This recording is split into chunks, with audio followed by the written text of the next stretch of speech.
Hello there, and welcome to IQT's The Quantum Dragon podcast. My name is Brian Siegelwax, and this briefing is unclassified. My guest this episode is Denis Mandich, CTO of Qrypt. Thank you for joining me. Welcome to the show. Thanks for having me, Brian. Nice to see you. All right, let's start with the fun factoid that you were in the CIA. When we talk about quantum and cryptography, what do you see that the rest of us don't? I think a lot of the media coverage around quantum today is about harvest now and decrypt later, which is something that's been going on far longer than quantum computers have even been an issue. Going back to the earliest days of the Cold War, and data was always collected with the understanding that someday we would find a way to decrypt it and operationalize it. And today that's mostly used for monetizing that data. And so I think people look at it as a far off problem, or Q day is someday in the future, when in reality, most of that data that's collected today will be useful in the years to come, maybe even this decade, when we believe quantum computers will come online that can break it. A lot of people also think that why would an adversary be interested in me or attacking just me? Well, it's not just about you, it's collectively putting a file together on everyone that might be useful in the future when the cost of storing that data is so low, and the ability to capture it from just about anywhere is fairly easy with the internet today. We learned a bunch of things just in one answer. Switching to Qrypt, how do you generate identical keys at multiple endpoints? If the keys aren't being transmitted, what is being transmitted, and how is that not a vulnerability? Sure. So traditionally, the reason why the internet was built the way it is today is based on 1970s telecoms infrastructure, where you had a single copper wire and a handful of switches connecting people, where that was the only channel in which you could establish a secret and communicate that secret or encrypted data between you. Well, we don't live in that world today. We have multiple redundant and resilient ways of connecting with other users around the world, whether it's for texting or moving data or whatever. Well, we're not leveraging that system as we modernize the internet away from classical encryption systems to modern post-quantum cryptography.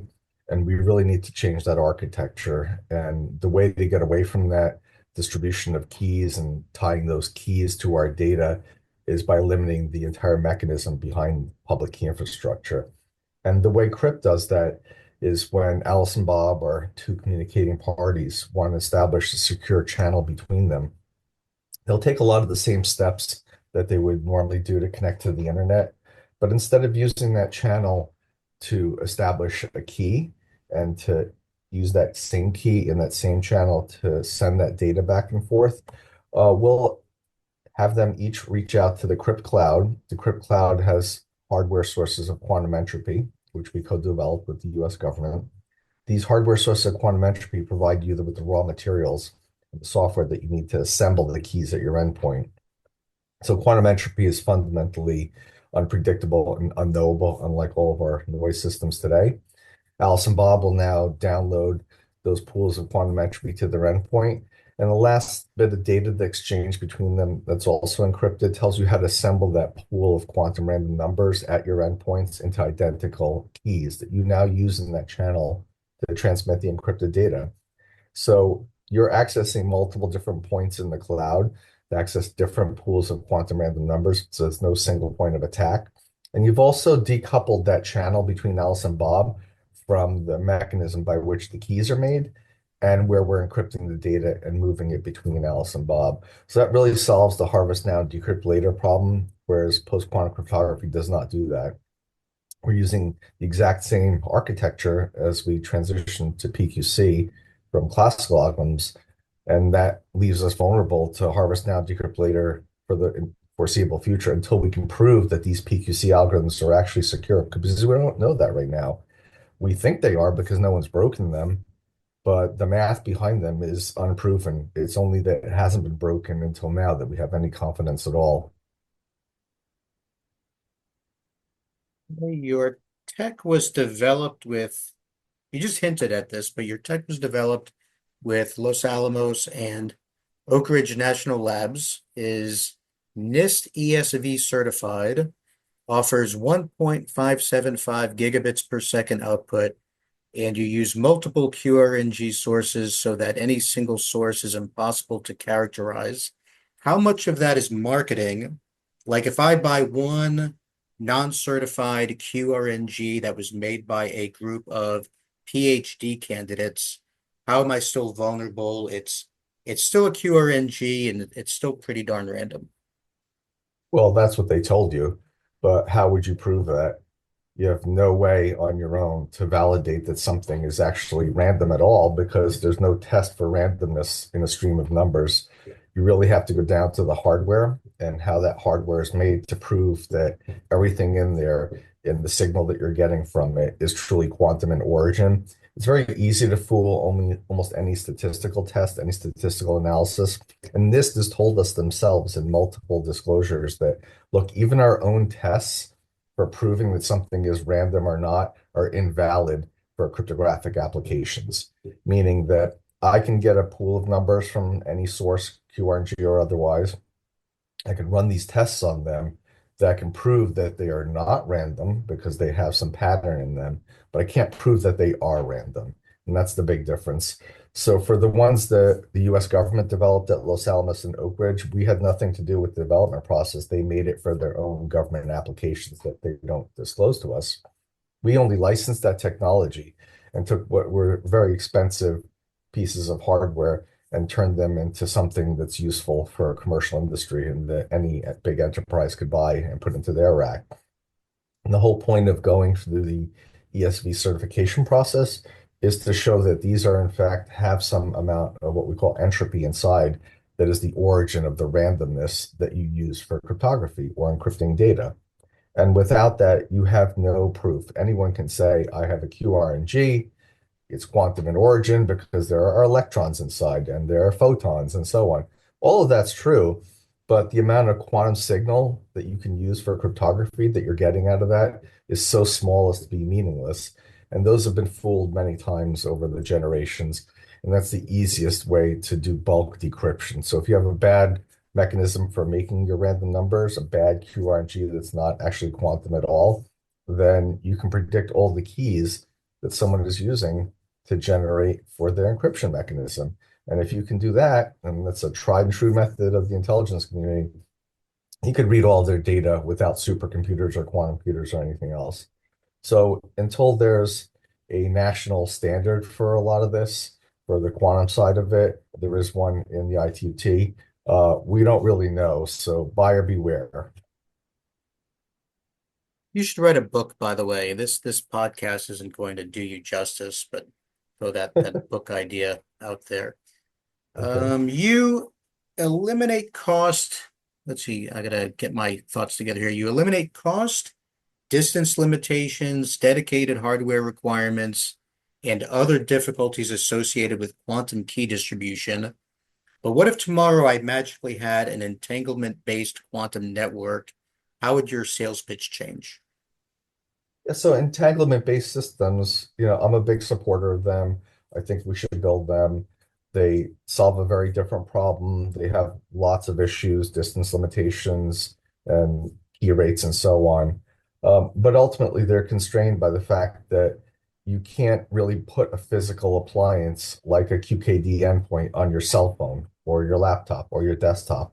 A QKD system is really a physics appliance at one end of an unbroken piece of fiber and another physics appliance against another unbroken piece of fiber. or maybe even free space. We're seeing the first generation of quantum repeaters and things like that come out, but that's not ready for big networks yet. And then you need a classical channel to do authentication for that channel. So without that channel, and each one of these endpoints is a QRNG, without the classical channel, you have no way of establishing security or getting key agreement at the endpoints that you can use for encryption. And so the challenge here is how do you get all the same security guarantees of QKD, which again will never amount to a fraction of a percent of the internet security requirements that we have. Even if it is widely deployed, it's going to be a very, very small fraction. And then the problem is that from those endpoints, those physics appliances at the endpoints, you still need to get that key to where you're going to use it. Again, whether that's a laptop in your enterprise, another server in your data center, and so on, because it terminates at the end of an unbroken piece of fiber. So what Qrypt has done to solve that problem is really very similar to what you see with certificates today.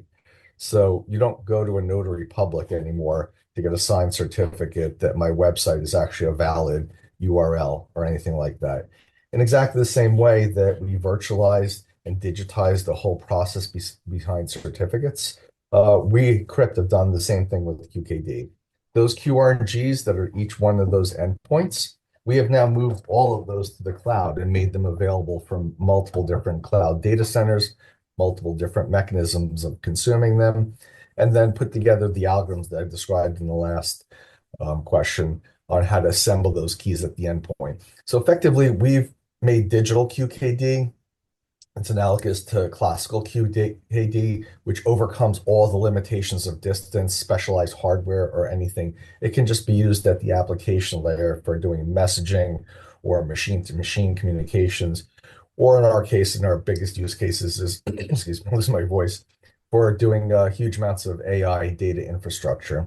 So we've integrated the same exact solution into lots of different data center applications that you normally wouldn't even see. It just secures the mechanism between them, whereas the rest of the process behind it is transparent to you. So if you think of it as digital QKD, that might be the easiest way to frame it.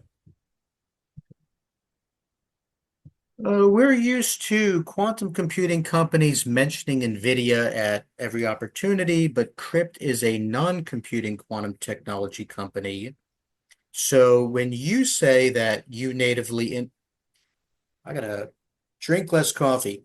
So when you say that you natively integrate with NVIDIA BlueField 3 DPUs, that's new and exciting to me anyway. So what is the significance of that?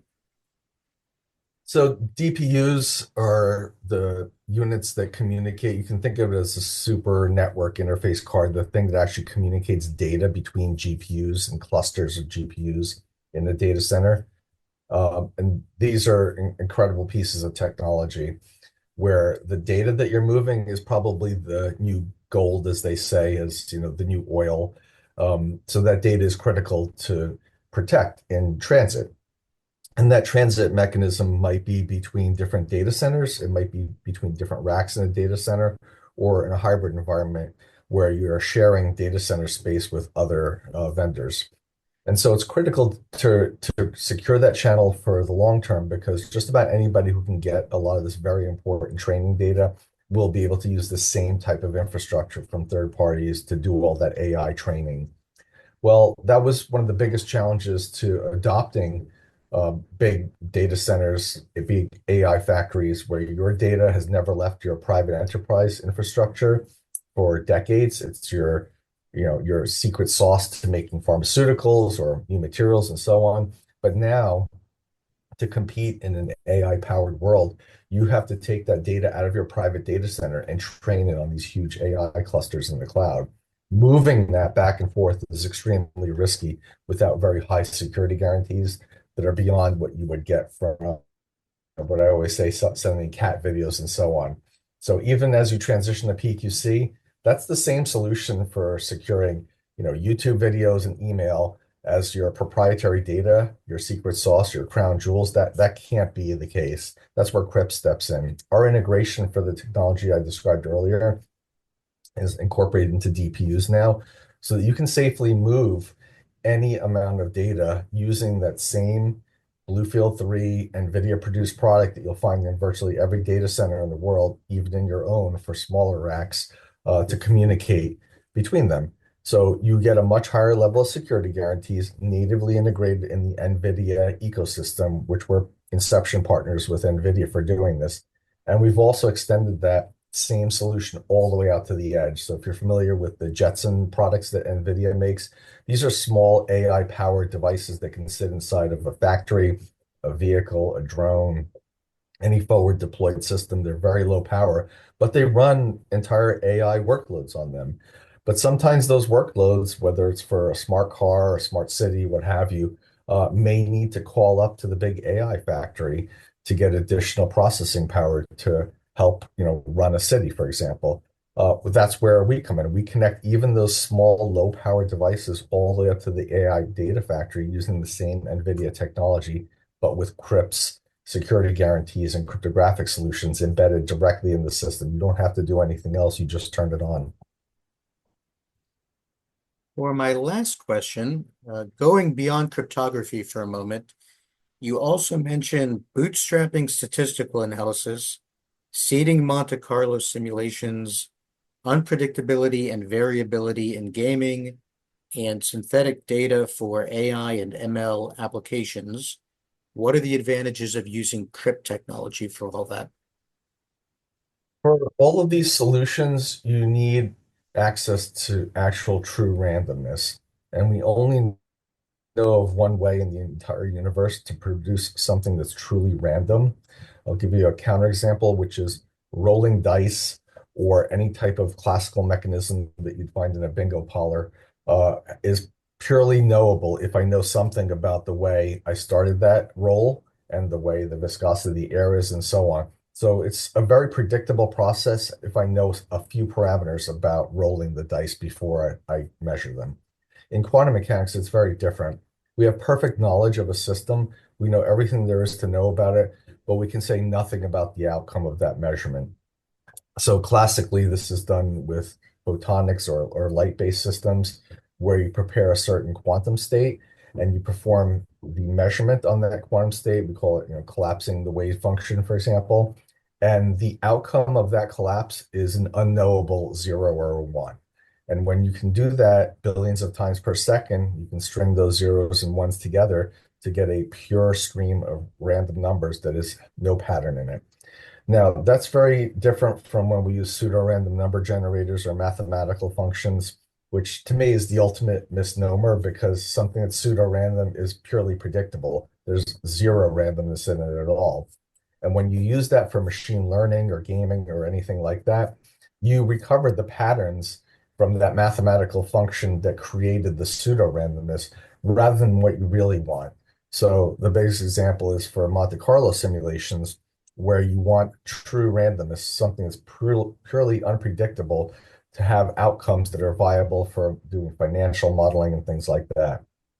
So that's where Qrypt can really shine with producing synthetic data and lots of the things that we need for AI training when we're running out of real world data that was generated by humans. And in many cases, the golden data set predates 2020 now, where we believe today that we've reached more than 50% of what we see online, and the scraped from the internet is actually produced by machines.